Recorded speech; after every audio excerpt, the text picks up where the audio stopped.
they took a lot of liberty with redesign.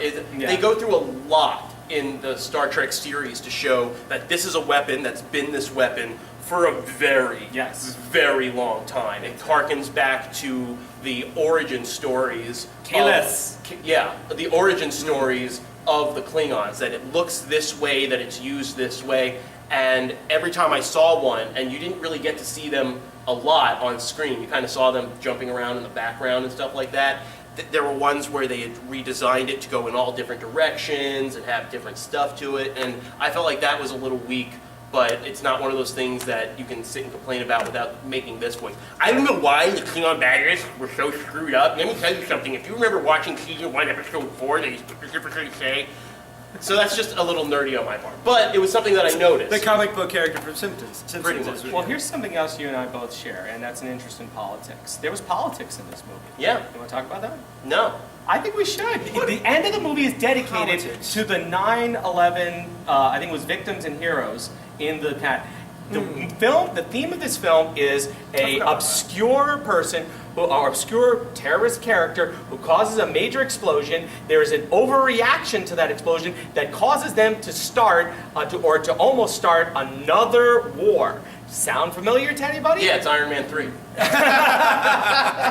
Whoops! Yes. Which sucked, by the way. I just want to say that again. Iron Man 3 was the worst comic book movie. That was my other math. But I mean, think about it. I mean, that's very interesting. But that's what the original series did. They dealt with race. They dealt with politics. They dealt with sexism. It was the first integrated TV show on television. Yes, there was discussion of politics in this movie. Yes, a lot of it was very interesting. Yes, a lot of it did reflect this concept of terrorism and how governments react in the face of terrorism. I don't think that it spoke to a bigger idea in the movie. I felt like it was just done because that was the easiest way to introduce the plot points they wanted to introduce. Even with Kirk's speech at the end about overreacting, I mean, it almost seemed like talking back about what happened. To me, it seemed like they just wanted Kirk to monologue about the entire movie, so he monologued. And then even to have a dedication at the end to the 9/11 victims and heroes. I think you might be onto something there, Tony. Once again, that's going to be for the rewatch for me to really, there was a lot of stuff in this movie that it's going to take a second look. There's little details in there. Watch it again. The comic book, the comic book, the prequels to the movie, once again, were alluded to very briefly there. The mud incident with the shuttlecraft there in the beginning. So there's a lot of stuff to pick out of this, and I think that's great that we do that, because great science fiction movies, you watch them many times and you learn new things about the plot. You figure out little things about it that jump out at you. It's very especially true for Star Wars for me. Watch it over and over again, and I'm still picking up things that I think I picked them up all by now. But I think, but little things you learn about the world that it wasn't right in your face in the beginning. So I have one more thing that I want to talk about. Okay. And that is my good friend Ryan Gelotti brought up the fact there was a lot of physics in this movie, and in Star Trek we throw a lot of it out, but we try to be accurate within the world that we live in. Warp speed. We're flying at light speed and firing photons at another ship at light speed. How does that work? We can get around that because they're in a warp bubble. Okay. But there's one thing that stood out. It's when the ship lost power. Okay. Well, first of all, the warp core shut down, and I've always thought, as my good friend Mike Briggs pointed out, that the secondary power systems is what powers the thrusters, not the warp core. Okay. It's the secondary power that powers the thrusters. Okay. That may or may not be true. Maybe put this in the comments and clarify this for me. But when the ship lost power and started to fall to, it was Earth, right? It was falling to Earth.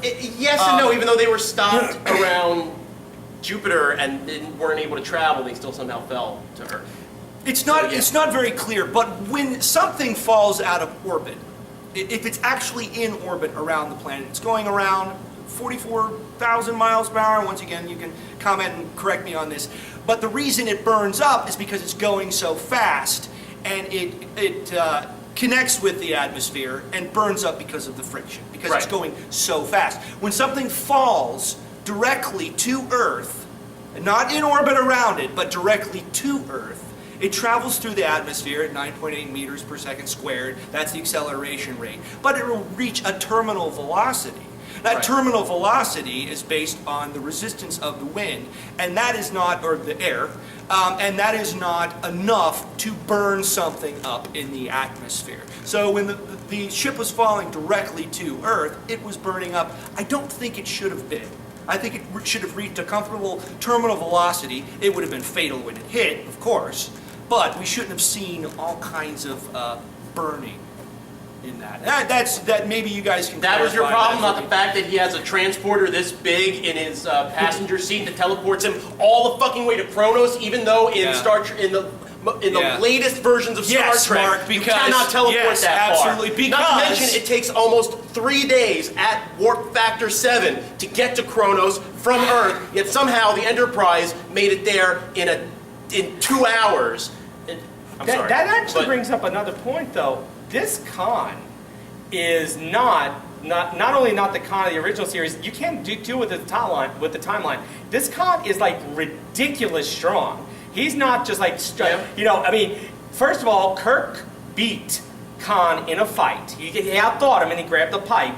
But he beat Khan in a fight in the original series. Well, Spock beat Khan in a fight. Spock did not beat him in this one. Zoe Saldana came along and butt the cap in his ass. He was doing pretty good. If he had a pipe, maybe he could have beat him. Yeah. I mean, no, but this Khan beats the crap out of multiple Klingons who are almost as strong as Vulcans, I understand. Well, let me ask you, why does he have to be the same strength as Earth? Well, not only the same strength, he's also, the way they built this second Enterprise and all of this new technology is because even though he was from an earlier time, he's supposedly so much smarter than anybody else in existence. So he's even smarter than everybody, but he's also strong than everybody. Ultimate intelligence. Yeah. A superior intellect, wasn't that? This is a superior intellect. Yeah. But isn't it this was a little too, I think they did a little too much with him. See, I don't think they did, because here's what you got to remember. In the original, the Enterprise comes across this ship floating in space, dead ship. They go on there, one body unthaws. It's Khan. Khan tries to take over the Enterprise. He learns about the Enterprise and the ships and everything like that. They defeat him, strand him on a planet. Wrath of Khan comes around. The planet's been turned into a desert. He takes Chekhov and the captain of the, I can't remember the name of that ship, takes them hostage. Defiant, wasn't it? It might have been the Defiant. Yeah. Okay. Takes over that ship. They learn how to work everything. Remember? You know, they're sitting on there. Everybody is doing stuff on the ship. You've got weapons officers. You've got ensigns acting as science officers and pilots and everything like that. So that they figured out the technology. Now in this timeline, the thing is still found, not by the Enterprise. He's brought back to Earth.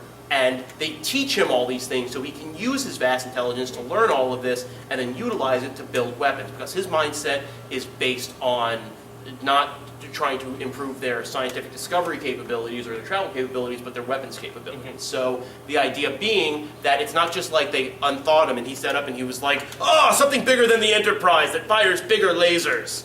You know, they thought him out, they taught him, they showed him all the technology and everything, and then he started working on things because his is the superior intellect. Well, and he also was betrayed by Karl Marcus's dad. Yeah, Admiral So Marcus. He has a legitimate beef there, which I thought was a great way to, Humanize the plot. character. Yeah, humanize Yeah. him, give him a justification, which is what you always want to do with villains. To make them more interesting, is give them a justifiable reason why they're acting that way. And theoretically, it's not all that much different than what happened in the original series, because he was trying to fool Kirk into not really knowing who he was, but all he really wanted was to unthaw his people, get his ship fixed, and move on to wherever it was the next place that he could conquer. And he tried to keep his violent past and everything from Kirk.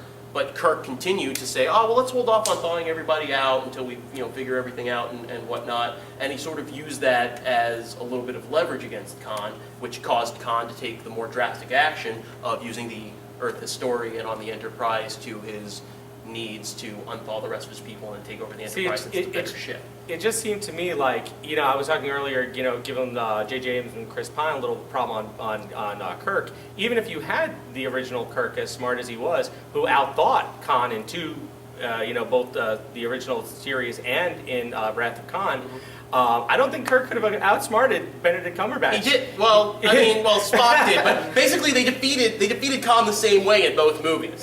Well, they outsmarted him. They teleported over. They teleported over something that exploded and beat him. Like that was the same way they beat him in both movies. Yep.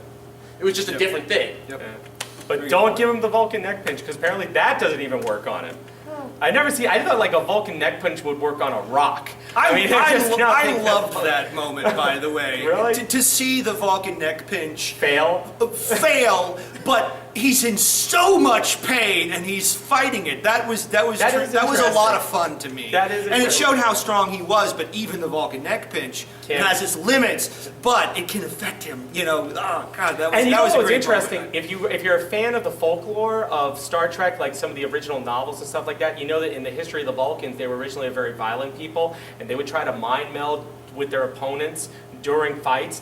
Spock tries to do that. He actually tries during the midst of the fight to try and mind meld. I think that was He grabs him to try to mind meld, Yeah. and you kind of see Benedict Cumberbatch, and then he knocks him off. That was badass. That was pretty cool. Seeing the fight between those two was a fantastic sequence, and just little details like that. See, once you rewatch it again, you see all these fun little. As good as the last fight between Obi-Wan and Anakin in Revenge of the Sith.